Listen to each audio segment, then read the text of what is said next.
Here I am on what I hope will be the final stages of these two large canvases. So this is the end.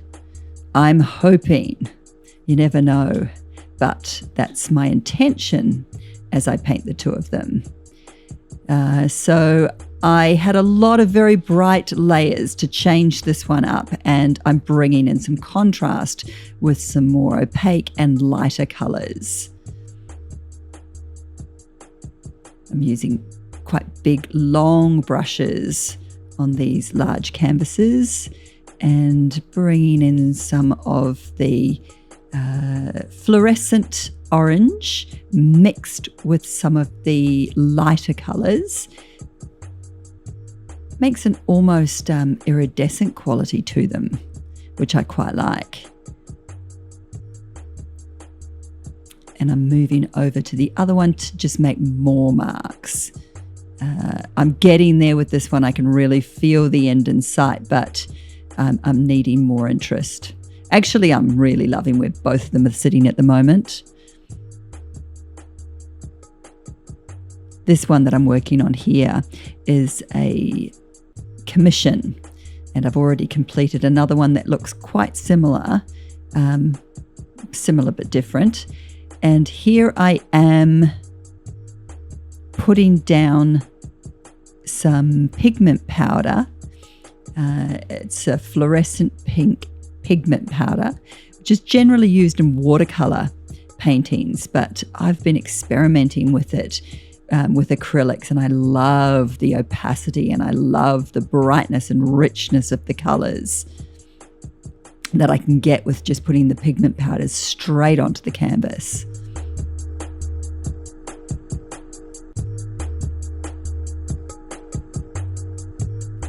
So using lots of different tools here, I'm using a cloth just to bring back some of the earlier layers.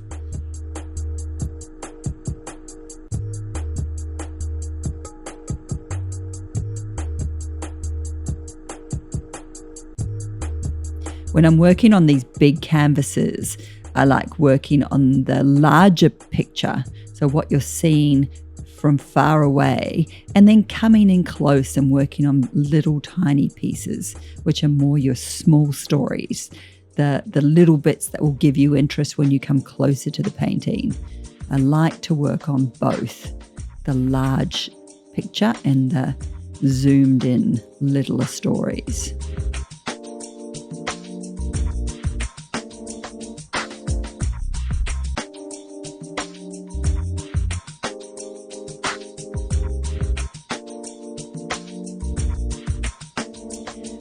Someone added a comment about how do I work on the floor? Don't I get sore working on the floor? And it is a bit of a workout, I have to say. I do get sore knees after a while, but while I'm in the middle of the process, I'm not thinking about it at all. I'm just enjoying. So on this painting here, I've really covered a lot of the dark areas. I'm loving that light mustardy beige color, and I've put some white down, but it's white that's got the dark underneath it, so it adds a lot more depth. Even though you may not be able to see it here, you'll be able to see it in the final product. And I'm blending, doing a lot of blending of the colors on this canvas.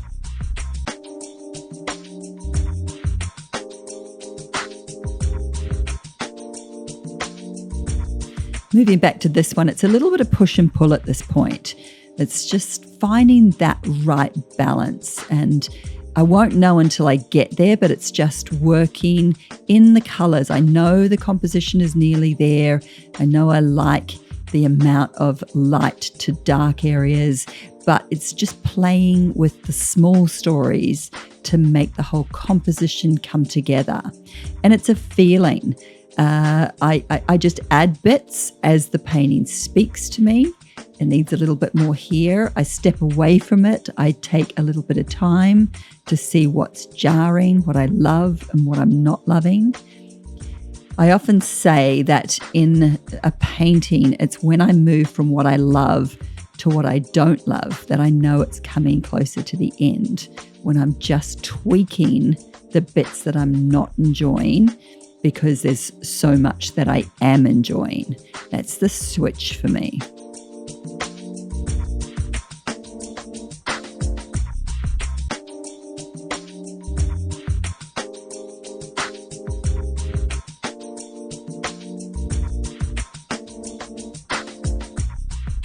This is a really good brush, this one. It's a long-handled brush that's on a bit of an angle. I got it from a hardware shop. A lot of my brushes I get from hardware.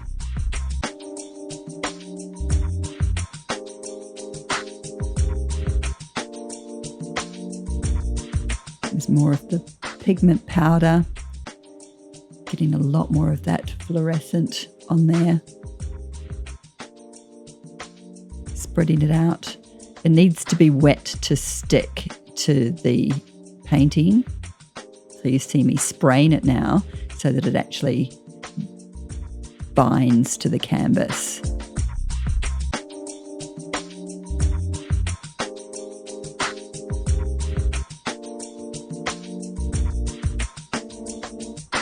If you haven't worked with pigment powders, they're really beautiful. They do get everywhere. So you'll see the floor and it gets all over the bottom of my feet and over everything.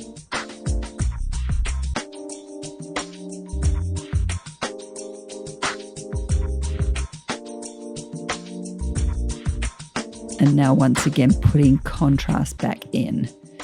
So here's the push and pull. The light and the dark, the way the two of them are working together. And I do go a little bit back and forth in just finding the right mixture of dark to light, of contrast between the two.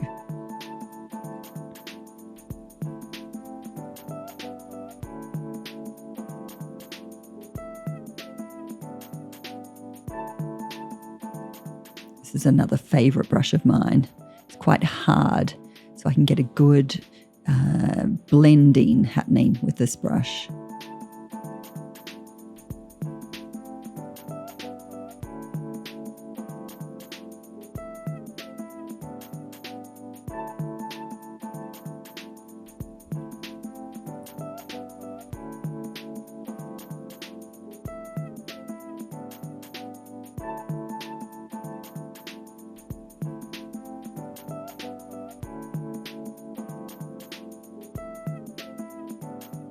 Now adding in another pink just to give a little bit more interest to the middle section and some more light. Still working on the composition, still working on the balance of colours.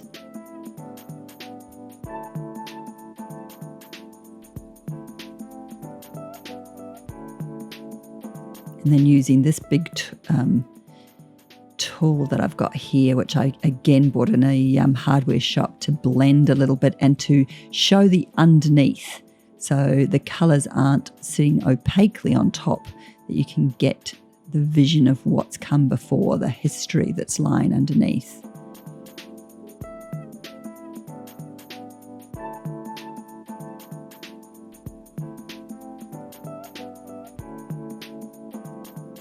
This beautiful colour that I've got happening here is quinacridone azure gold from Golden, with a little bit of white in it.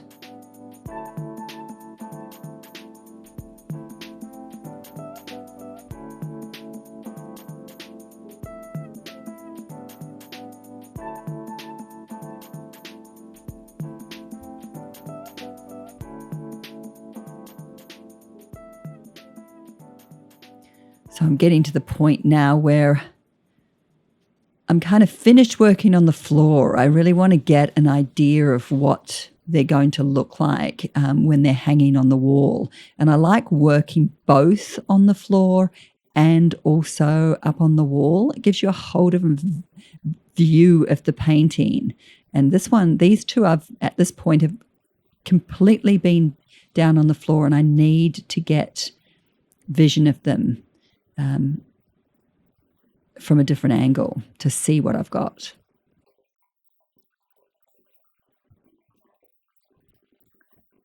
So now here it is up on the wall.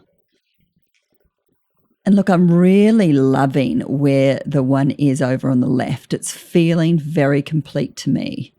I added some last final strokes to it. I actually haven't done anything to it while it's been up on the wall. I completed that one entirely on the floor. This one, like while it was looking really good, while I was looking at it from the top, I could see that it needed more composition. It felt too busy, so I'm going to work on that now.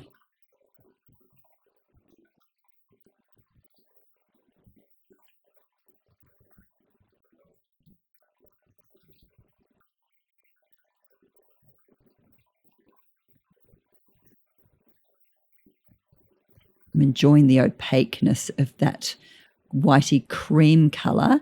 And now there's quite a lot of thick strokes, so I'm bringing in a very much a fluid light pink that you can see through. It's transparent.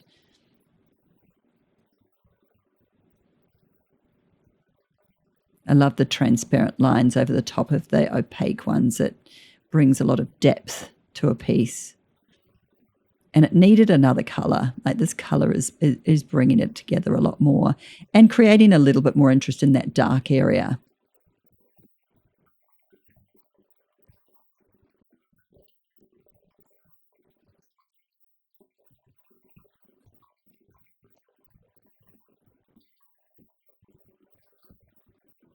I also love the drips that you get when the painting is up on the wall. You can't get that when you're working with it flat.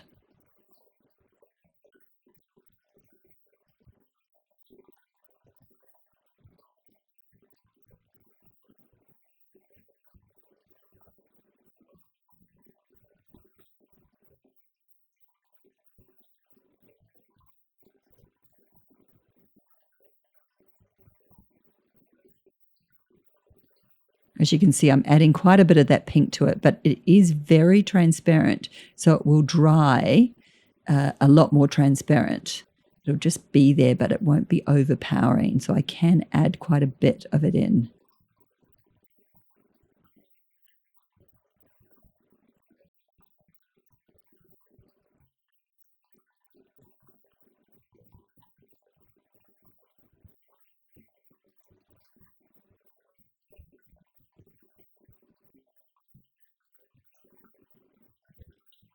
And now once again, bringing in the darker contrast with the greens and the black.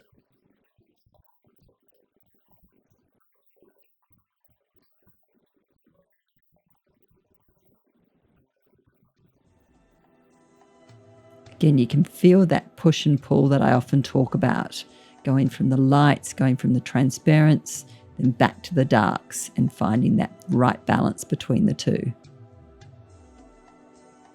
I'm going pretty heavy with these solid dark lines.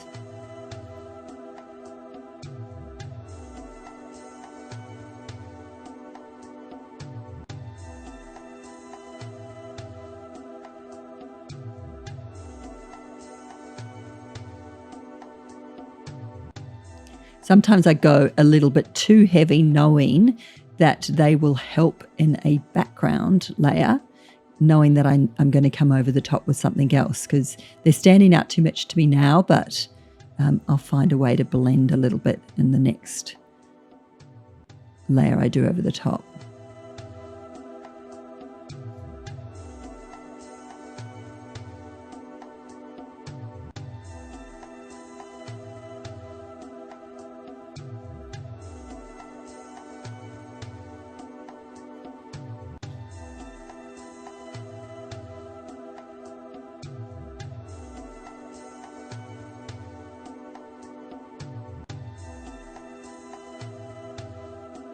Bringing in this oatmeal colour to tone it back again.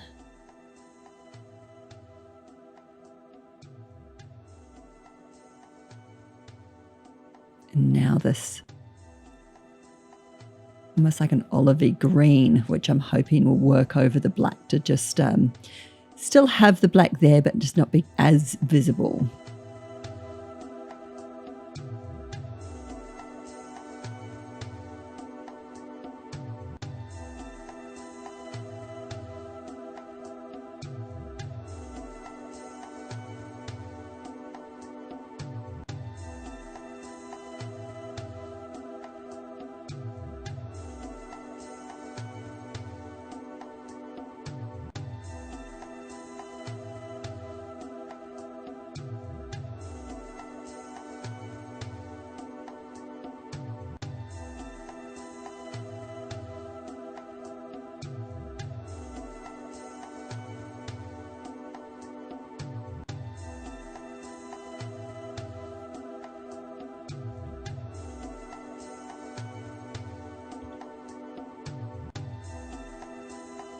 Really loving that dusty pink, bringing some of that in. I'm just trying to tone it back a little bit. There was just a lot going on, so now it's just tweaking.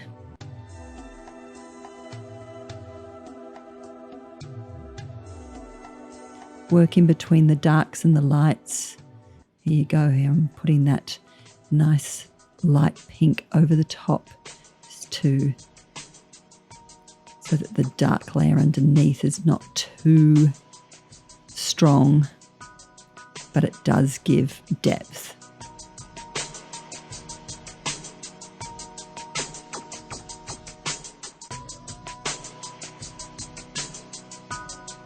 And it looks really good over this palette. Got white, almost white pink. I've moved to a much lighter brush here so that the strokes aren't as thick on all of the top layers. I've done some thicker strokes in the pink, and now I'm just doing some nice fine lines.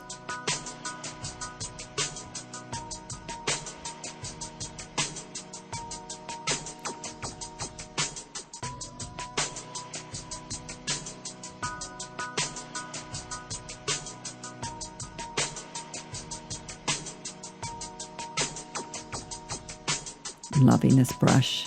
It's a nice long one. You'll see me working with the long brushes quite a bit. And I'm really getting close, just tweaking, adding little bits, knowing that I'm nearly there with this one.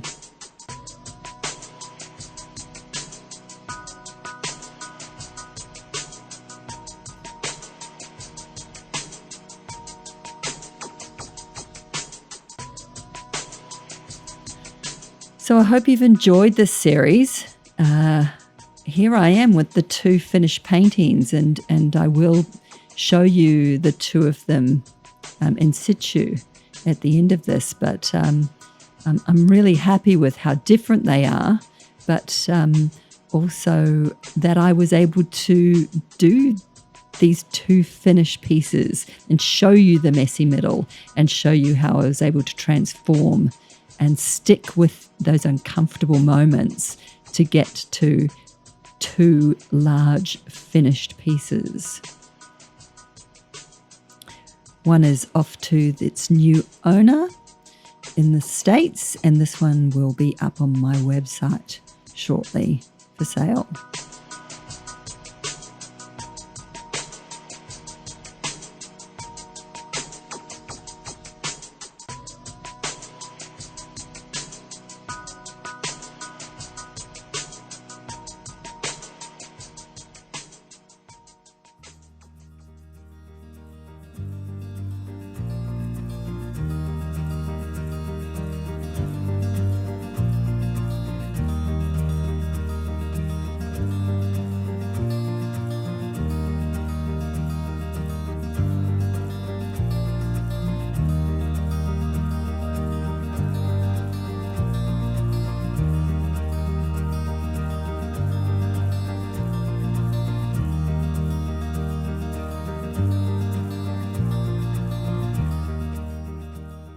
Hi there, thanks for following along on these two large canvases. I'm really happy where they ended up, and you just never know when you're doing these things. But they're both quite different and I love them both. I would really appreciate you subscribing to my YouTube channel. It's only new, so any support that you give me would be very much appreciated. If you could like, if you could comment, if you could share with anyone that you think might find the content useful. I also have an online abstract art course coming up in February, and I would love for you to find out more about it and maybe sign up. Any information is over on my website, so you can go over there and sign up, and I'll send you the enrollment dates as soon as they become available. And also just stay tuned here because I'm putting up new content all the time. I appreciate you being here. Thanks very much.